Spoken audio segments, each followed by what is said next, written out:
Hello friends, in this video I'll show you how to go to next line in Excel inside a cell.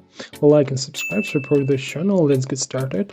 By default, Excel moves to the next cell when the Enter key is pressed. However, when working with a cell containing long text, creating a new line may not be obvious. To move the text, there is a Wrap Text button. If you click on it, the entire text will be moved below inside the cell. The separation of the text depends on the width of the cell, and if the width of the cell is larger, then as you can see, the text remains intact and not separated. And what if you need to move a specific part of the text to another line? For example, let's move this part of the text to the second line.